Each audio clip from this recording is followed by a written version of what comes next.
नर्मदिल बादशाह और एक फ़कीर किसी समय की बात है। एक बादशाह था जो अपनी दौलत और शान व शौकत के लिए मशहूर था। उसका महल सोने चांदी से सजा हुआ था, दरबार बेशकीमती कालीनों से सुसज्जित था और ख़जाना धन दौलत से भरा हुआ था। लेकिन इन सब के बावजूद वह एक दयालु और रहमदिल शासक था जो अपनी प्रजा की परवाह करता था। एक दिन जब बादशाह अपने महल के बाग में टहल रहा था, उसने देखा कि एक फ़कीर महल के दरवाजे पर खड़ा है। उसके कपड़े फटे हुए थे, आंखों में विनम्रता थी और चेहरे पर भूख और थकान के साफ निशान थे। दरबानों ने उसे भगाने की कोशिश की, लेकिन बादशाह ने इशारा करके उसे अंदर बुलाने के लिए कहा। फ़कीर धीरे धीरे बादशाह के पास आया और बोला, बादशाह सलामत, मैं कई दिनों से भूखा हूँ, अगर कुछ खाने को मिल जाए तो बड़ी मेहरबानी होगी।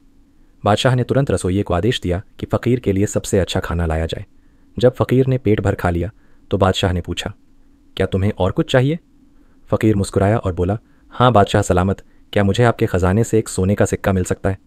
बादशाह ने बिना किसी झिझक के एक सोने का सिक्का निकालकर फ़कीर को दे दिया। फ़कीर ने सिक्के को देखा, मुस्कुराया और उसे हाथ में घुमाते हुए कहा, बादशाह सलामत, अगर आप चाहें तो मुझे एक और सिक्का भी दे सकते हैं, है ना? बादशाह को फ़कीर की सच्चाई भा गई। उसने एक और सिक्का दिया, फिर एक और, यहाँ तक कि फ़कीर ने कई सिक्के ले लिए। आखिर में फ़कीर ने कहा, बादशाह सलामत, आप वाकई बहुत उदार हैं, लेकिन मेरी एक आखिरी ख्वाहिश है। बादशाह मुस्कुराते हुए बोला, कहो क्या चाहिए? फ़कीर ने नरमी से कहा, मैं चाहता हूँ कि आप मेरे साथ कुछ कदम पैदल चलें। बादशाह को यह सुनकर आश्चर्य हुआ, लेकिन उसने खुशी खुशी हाँ कर दी और फ़कीर के साथ चल पड़ा। कुछ देर बाद फ़कीर रुक गया और बोला, बादशाह सलामत, आपने मुझे खाना खिलाया, सोने के सिक्के दिए और मेरे साथ चले भी, लेकिन जो खुशी मुझे आपके साथ चलने से मिली वह किसी भी दौलत में नहीं मिल सकती। बादशाह मुस्कुरा दिया और बोला, सच में कभी कभी किसी के साथ बिताए गए कुछ पल सबसे अनमोल तोहफ़ा होते हैं। उस दिन के बाद बादशाह ने अपनी प्रजा के साथ ज़्यादा वक़्त बिताना शुरू कर दिया। उसने समझ लिया था कि सोना और चांदी तो ख़त्म हो सकते हैं, लेकिन प्यार और सम्मान हमेशा ज़िंदा रहते हैं। अगर आप भी चाहते हैं कि आपके नाम की वीडियो बनाई जाए तो लाइक, सब्सक्राइब, शेयर करें और कमेंट सेक्शन में जाके अपना नाम और कोई भी प्यारी सी स्टोरी टाइप करें ताकि मैं आपके लिए बहुत ही ज़बरदस्त स्टोरी बना। दादा और पोते का प्यार। एक छोटे से गांव के घर में दादाजी, उनका पोता अब्दुल बारी और उनकी बिल्ली मोती साथ रहते थे। दादाजी बहुत ही दयालु और प्यार करने वाले व्यक्ति थे। ये अब्दुल बारी उनका सबसे प्यारा पोता था जो हमेशा उनके साथ खेलता, उनकी कहानियाँ सुनता और उनके साथ हंसता था। एक ख़ास रिश्ता अब्दुल बारी के लिए दादाजी किसी हीरो से कम नहीं थे। हर शाम वह उनके पास बैठकर कहानियाँ सुनता। दादाजी उसे अपने बचपन की बातें सुनाते, कैसे वे खेतों में खेलते, नदी में नहाते और पेड़ों पर चढ़ते थे। अब्दुल बारी हैरान होकर उनकी बातें सुनता और सोचता कि काश वह भी उन्हीं दिनों में पैदा हुआ होता। मोती, उनकी सफ़ेद बिल्ली, हमेशा उनके साथ बैठती और अब्दुल बारी की गोद में लेट जाती। जब अब्दुल बारी और दादाजी हंसते तो ऐसा लगता जैसे मोती भी उनकी खुशी में शामिल हो रही हो। दादाजी बीमार हो गए। एक दिन अचानक दादाजी की तबीयत ख़राब हो गई। अब वे ज़्यादातर बिस्तर पर ही रहते और पहले की तरह अब्दुल बारी के साथ ज़्यादा समय नहीं बिता पाते। अब्दुल बारी को यह अच्छा नहीं लग रहा था। वह दिन भर उदास रहता और बस उनके पास बैठा रहता। मोती भी परेशान दिख रही थी। वह दादाजी के बिस्तर के पास बैठकर उन्हें देखती रहती, जैसे वह भी चाहती हो कि दादाजी जल्दी ठीक हो जाएं। अब्दुल बारी कभी उनके माथे पर हाथ रखता, कभी उनके लिए पानी लाता और कभी खुद ही उन्हें कहानी सुनाने लगता। दादाजी हल्की मुस्कान के साथ उसकी बातें सुनते और धीरे से उसका हाथ पकड़ लेते। प्यार ने चमत्कार कर दिया। अब्दुल बारी ने सोचा कि वह दादाजी के लिए कुछ खास करेगा। उसने बगीचे से ताजे फूल तोड़कर उनके सिरहाने रख दिए। इसके साथ ही उसने उनके लिए शहद वाला दूध भी ला कर दिया जो दादाजी को बहुत पसंद था। अब्दुल बारी का यह प्यार और देखभाल देखकर दादाजी की आंखों में चमक आ गई।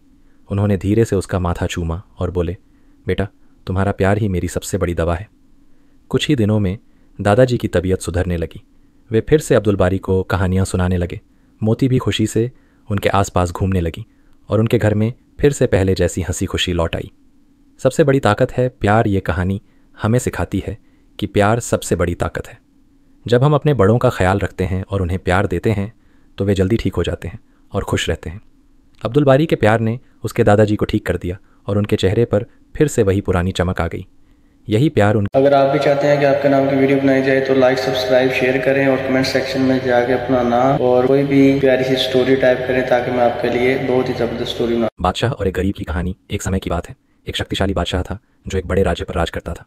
उसके पास एक शानदार महल, कीमती कपड़े और हर तरह के स्वादिष्ट खाने थे। लेकिन इसके बावजूद वह कभी सच्ची खुशी महसूस नहीं करता था। उसे हमेशा अपनी दौलत और ताकत खोने का डर बना रहता था।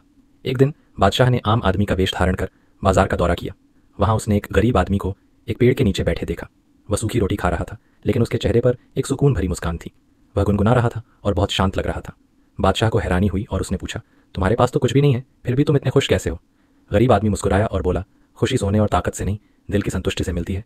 मैं रोज़ मेहनत करता हूँ, उतना कमाता हूँ कि पेट भरकर खा सकूँ और रात को चैन की नींद सोता हूँ। मुझे और क्या चाहिए? बादशाह इस जवाब को सुनकर दंग रह गया। वह महल लौट आया, लेकिन गरीब आदमी की बात उसके मन से नहीं निकली। उस रात वह करवटें बदलता रहा और सोचता रहा कि क्या उसकी सारी दौलत ने उसे सच में खुश किया है या नहीं। कुछ दिनों बाद बादशाह ने फैसला किया कि वह अपनी संपत्ति का एक हिस्सा गरीबों में बांटेगा। जितना अधिक उसने दान दिया, उतना ही उसका दिल हल्का और खुश महसूस होने लगा। धीरे धीरे उसे समझ आ गया कि असली खुशी दौलत और ताकत में नहीं, बल्कि दूसरों की मदद करने और मन की शांति में है। उस दिन के बाद बादशाह ने न केवल न्यायपूर्वक शासन किया, बल्कि उदारता भी अपनाई, और पहली बार उसने वही खुशी महसूस की जो बाजार में बैठे उस गरीब आदमी को मिली थी। अगर आप भी चाहते हैं कि आपके नाम की वीडियो बनाई जाए तो लाइक सब्सक्राइब शेयर करें और कमेंट सेक्शन में जाके अपना नाम और कोई भी प्यारी सी स्टोरी टाइप करें ताकि मैं आपके लिए बहुत ही ज़बरदस्त स्टोरी बना। एक छोटे से गांव में एक गरीब किसान रहता था जिसका नाम आरिफ था।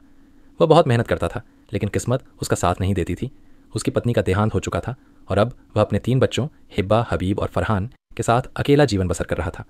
बच्चों ने लाल कमीज़ें और काले पैंट पहन रखे थे, जो उनकी गरीबी के बावजूद उनके चेहरों पर मुस्कान बिखेर देते थे। एक दिन गांव में भयंकर सूखा पड़ गया।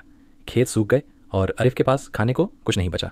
भूख से बेहाल बच्चों ने पूछा, अब्बा, अब हमारे लिए खाना कहाँ से आएगा? आरिफ ने उन्हें गले लगाया और बोला, घबराओ नहीं, मैं तुम्हारे लिए कुछ न कुछ लेकर आता हूँ। वह एक पुराना हुक लेकर जंगल की ओर चल पड़ा। शायद कोई छोटा मोटा शिकार मिल जाए। जंगल में घने पेड़ों के बीच आरिफ को एक चमकती हुई चीज़ दिखाई दी। जब वह करीब गया तो देखा कि एक जादुई हुक ज़मीन पर पड़ा है। जैसे ही उसने हुक उठाया, एक चमक हुई और एक विशालकाय जिन्न प्रकट हो गया। तुमने मेरा हुक छुआ है, इसलिए तुम्हें एक इनाम मिलेगा, जिन्न ने गर्जना की। आरिफ घबरा गया, लेकिन हिम्मत करके बोला, मुझे बस अपने बच्चों के लिए खाना चाहिए, बस इतना ही काफ़ी है। जिन्न मुस्कुराया और बोला, तुमने लालच नहीं किया, इसलिए मैं तुम्हें एक ऐसा तोहफा दूंगा जो तुम्हारी ज़िंदगी बदल देगा। उसने अपने हाथ फैलाए और आरिफ के सूखे खेत हरे भरे हो गए। उनके झोपड़े के पास एक नदी बह निकली। जब आरिफ घर लौटा तो बच्चे खुशी से चिल्लाए, अब्बा देखो, हमारे खेत फिर से हरे हो गए हैं। आरिफ ने बच्चों को गले लगा लिया और कहा, यह सब तुम्हारे प्यार की वजह से हुआ है। उस दिन के बाद से आरिफ और उसके बच्चों का जीवन खुशहाल हो गया। वे हमेशा याद रखते थे कि प्यार और ईमानदारी ही सबसे बड़ा खजाना होता है। अगर आप भी चाहते हैं कि आपके नाम की वीडियो बनाई जाए तो लाइक सब्सक्राइब शेयर करें और कमेंट सेक्शन में जाके अपना नाम और कोई भी प्यारी सी स्टोरी टाइप करें ताकि मैं आपके लिए बहुत ही ज़बरदस्त स्टोरी बना।